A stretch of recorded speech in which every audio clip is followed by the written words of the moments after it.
Hey everyone, welcome back to my channel. In today's video, I thought that it would be fun and very useful if I kind of put together some products that I've mentioned in previous videos as a first impression, kind of give you an update on them and let you know if I'm still using them. Some of them I've finished, and either way I've got some kind of more in-depth feedback to give you on them. If you are new here and you love skincare, don't forget to hit the subscribe button, and you can also ring the bell if you would like to be notified every time I upload a new video, which is usually Wednesdays and Sundays, but more recently it is just on Sundays. But stay tuned because the Wednesday and Sunday slot should be coming back as soon as possible. Okay, so I'm going to get started with the Emma Hardy Moringa Light Cleansing Gel. I did a thorough review on the cleansing balm and the cleansing gel.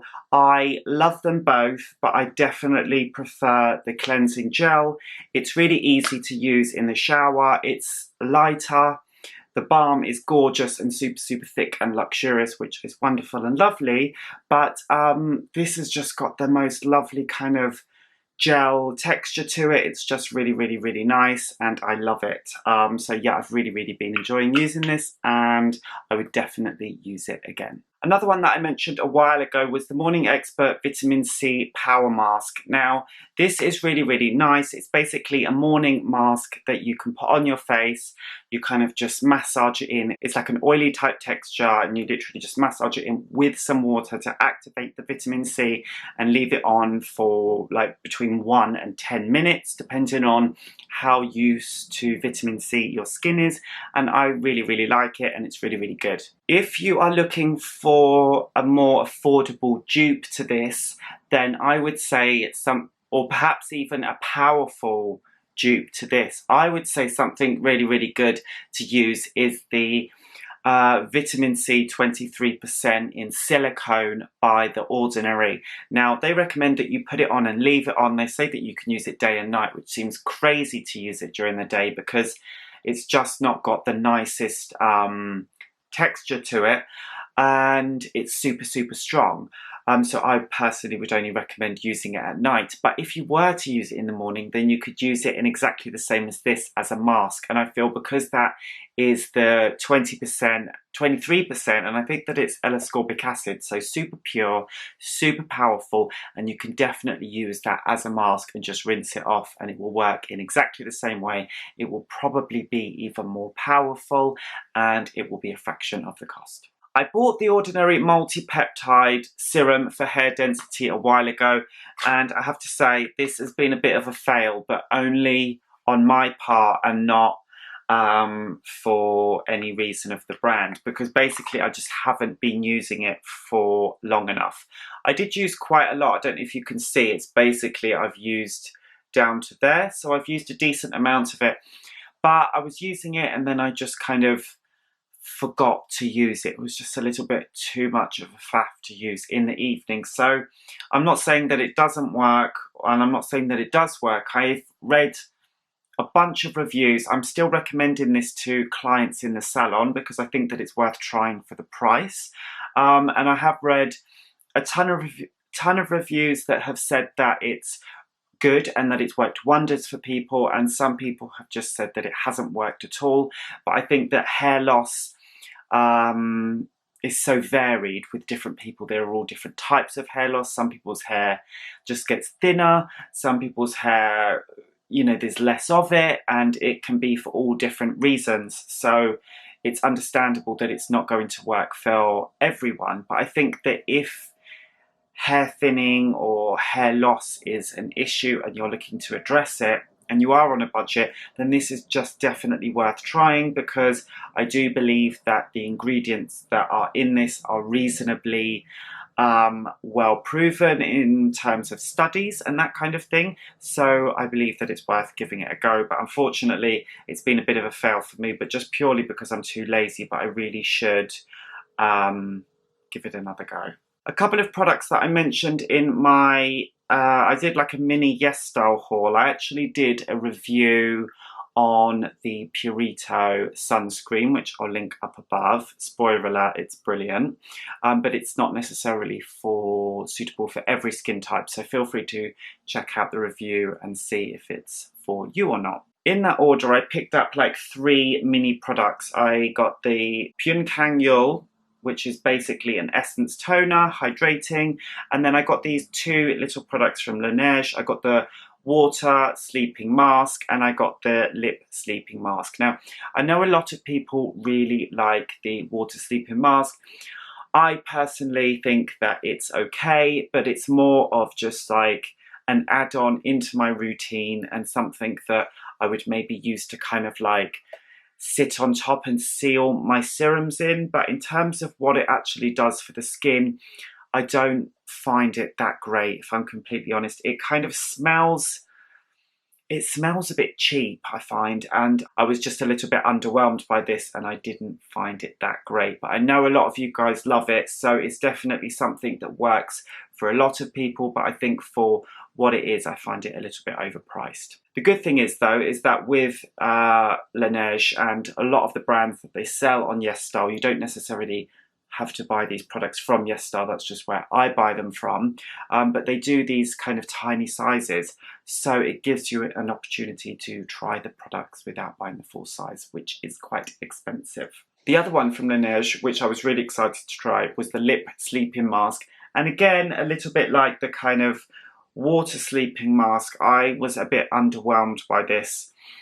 I definitely think that you only need to buy this mini size. This is like the trial size, and it's, I don't know, it's something like 5 ml or something. It's like super tiny, but it's basically the size of a regular lip balm, and I feel like I wouldn't have wanted to have the big one because it would just last too long. I'd rather have a small one like this, use it up, and then get a fresh one rather than getting a large one and it's sitting around for months and months and months.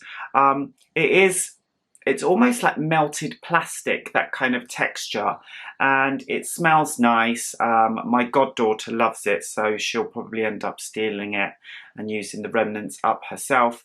And it definitely does moisturize my lips, but I feel like most lip balms would do the same. This has just got quite a nice, interesting, like almost like waxy, plasticky texture to it, which is quite nice. It smells quite nice.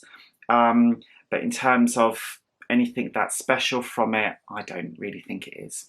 In terms of the Pyunkang, I hope I pronounced that correctly, I really like this. It's got a form of amino acid in, it's also really hydrating, and it's got that kind of lightweight, liquidy texture that I really like. You guys know that I love the marine hyaluronic, so this is kind of quite similar to that in terms of how it makes my skin feel hydrated, and yeah, I really like it. It also offers really good value for money as well. I'm not sure of the exact price of this. I will put links to everything that I've mentioned in the description box so you can kind of check them out for yourself.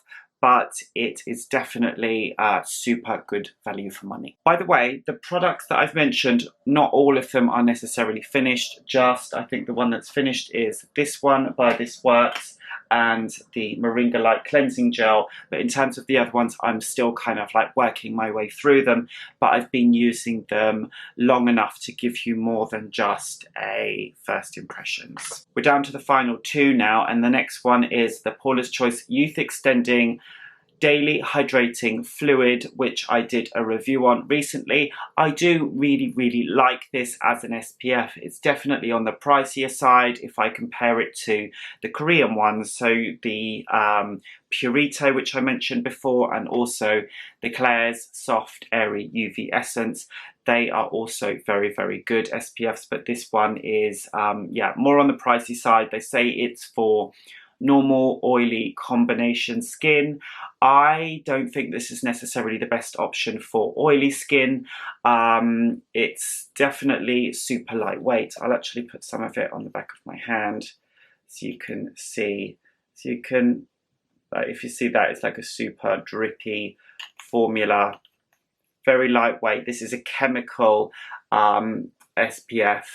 And what I do now with my SPF is like I put a layer of it all over my face, give it 30 seconds to dry down a little bit, and then I apply another layer, and that's, I find, the easiest way for me to get, you know, plenty of it on my face without it kind of smearing up too much or anything like that. I find that the simplest way to do it. That's what I do with this one. It is super lightweight, but it definitely doesn't dry down to a matte finish. It feels nourishing on the skin, slightly hydrating, slightly moisturizing, which is really nice because it is super lightweight. But because they say it's for oily skin, I don't think that this dries down to a matte finish enough to be good for oily skin. I think that this could make someone even more oily. It's definitely lighter weight than a lot of the thick, greasy SPFs that are out there, but I think that, you know, we expect so much more from an SPF that we wouldn't necessarily consider this the best option for oily skin. The last one isn't technically a skincare product. It's the Votary pillow spray, which I mentioned, as I did with some of these other products, in a skincare haul. I will link that up above. And I did mention when I initially spoke about this that I did prefer the smell of the This Works pillow spray. I'll put a link to that down below as well because I absolutely love it. And in terms of this, I have to say, the more that I've used it, I really just don't love the smell of it. I definitely prefer the This Works one. I also mentioned when I spoke about it before that I think that the scent of this does linger on the pillow for a little bit longer, which is really, really nice because you definitely want to kind of have that smell on your pillow for longer. But the actual smell itself just isn't for me. I almost feel like it's changed slightly. It's been really hot here, so I don't know if it just went a little bit strange in the heat. But I really, just have really gone off the scent of this. Definitely not for me, unfortunately. So that's just a little recap of some of the products that I've got in my skincare stash that I've showed you either kind of recently or way back in the past. I think that it's always nice to update you guys with the products that I've been using, especially after a long period of time, because it gives you, just better feedback on what my thoughts are on them. And it does take a little while to decide with most products whether they really, really work for you or not. If you've got any questions regarding any of the products or suggestions of future videos, or you just want to say hello, then let me know in the comments below. Thanks as always for watching. Don't forget to give this video a thumbs up, and I will see you in the next one.